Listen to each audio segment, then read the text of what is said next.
Now is Royal Editor for the Daily Mirror, Russell Myers. Russell, you had this exclusive story this week. What can you tell us? Well, indeed. Hi there, Caro. Well, you're talking about soft diplomacy. This is absolutely it in action. It'll be very, very important for the special relationship, of course, for Trump and for Starmer and for both countries, because, there is fractiousness within Europe and the US right about now. So, who better to get on a plane and to smooth things over than King Charles? And I revealed this week that these talks are taking place right now. We understand that Washington is imminently going to send an invitation over to Buckingham Palace. They're prepped and ready for it. And certainly it's great news because, of course, the King has had his health woes over the last year. We had a fantastic, very successful tour to Australia and Samoa. And the Palisades were saying after that the King is raring to go. He's ready to get back to a full schedule. Now, of course, these things take a long time in the planning. So we're looking probably about May next year, I think. And certainly I think, you look at the relationship between both countries, it will be really interesting to see what sort of tour this takes on. I'm told that the King would have to go to Canada beforehand. So maybe there'd be sort of a big tour of North America encompassing both countries, first of all to Canada, then to the United States. But, so many intricacies to get through. But I think that it'll be one for the ages, for sure.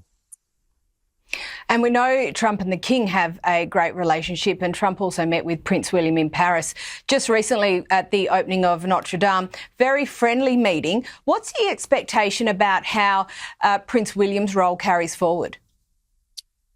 Well, it is a big role because, certainly both William and Kate, the Prince and Princess of Wales, do have a role to play. We saw William and Trump have that really cordial meeting in December after the Notre Dame Cathedral reopening. They met for 40 minutes at the British ambassador's residence in Paris. And I think that you're not just looking at a British state visit, if that was to happen. Of course, there was one in 2019 where Trump spoke about his affection and his love for the royal family. That's something that he's spoken about on numerous occasions. But if the King wasn't able to go due to his health, then the Prince and Princess of Wales will be waiting in the wings. Certainly the states are very, very keen to get a senior royal over there. Of course, they want the King and the Queen. The kudos that comes with that cannot be underestimated. But if it was to be William and Kate, wouldn't it be a bonanza tour as well? So I think a lot of planning to go on both sides. But certainly the King is really up for it. He's certainly raring to go. He's got an Italian tour this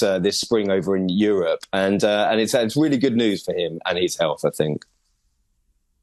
I think so, and I think it's a great way for the royal family to stay relevant. And more broadly on the relevance of the royal family, a very interesting interview in the UK Telegraph with historian David Starkey about what he talks about the disintegration of Britain. Look, he focuses somewhat solemnly on the decline of the royal family. Do you think it's a decline or a renaissance for the modern day?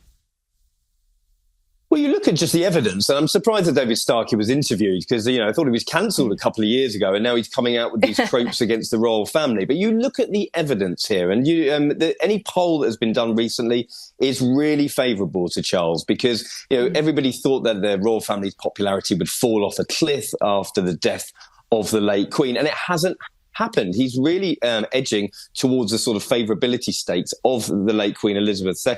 So what does that mean for Charles? I think that there's a lot of sympathy for his plight over the last year.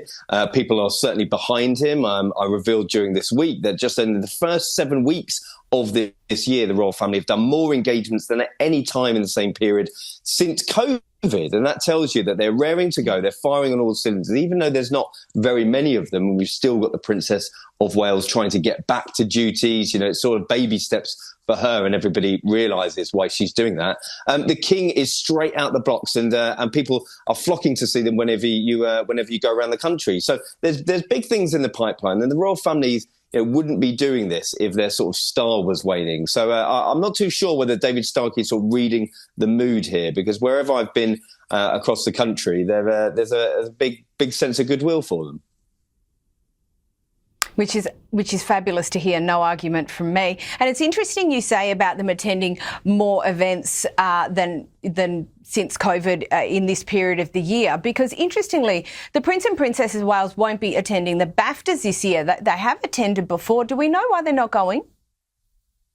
Well, it's simply explained. I think that, they don't go to every single one. Where Prince William is president of BAFTA, you'd possibly expect him to be there. However, it's double-edged this year because it's half-term. We know that the fact they like to take themselves away from duties to spend some time with their kids, that family unit is very, very important to them. Then, of course, you've got the Princess of Wales sort of just getting herself back to duties as it comes. But Prince William did attend a BAFTA event during the week. In his role as president of BAFTA, he went to a sort of a youth school that is working on the next generation of filmmakers. And I think when he's bringing it back to sort of the community aspect of his work, that's really, really important. Of course, we love to see them, in the glitz and the glamour with all the superstars at these kind of awards. But this year, we're coming at the back of the Princess of Wales, just recuperating from her 7 months of chemotherapy. She's just trying to get back to duty. So they probably thought that this was a good opportunity to have a lay year, and no doubt they'll hopefully be back in force for the next event next year. She's had some fabulous BAFTA frocks, and I think that's what we're all looking forward to be perfectly honest. Now, speaking about Catherine Still, and we learned this week that she's been given quite a prestigious role in relation to royal warrants, not readily granted. What is it? Well, royal warrants are really interesting. And the fact is, you'd think that it was sort of some sort of grey-suited committee that give out these warrants. And it isn't, actually. It's senior members of the royal family. So now we've got the King, the Queen, the Prince of Wales are able to give royal warrants, and now the Princess of Wales. And you give them to sort of companies that have given service for at least 3 years to the royal family. So that could be, a biscuit maker or a suit maker. Camilla gave one to a hairdresser recently. You've got all the shops in Balmoral, in and around Balmoral and Sandringham that provide these goods and services to the royal family. And it's like a badge of honour. You can stick a sticker up on your shop window, have sort of a plaque, digital plaque on your website to say that you are by appointment of the King or the Queen and now the Princess of Wales. And I think it tells you a lot about Kate's standing within the royal family. Very important for her to have that association with businesses and organisations that are helping her do her duty. So the King has sort of ratified it, and no doubt that'll be a big part of Kate's work moving forward this year.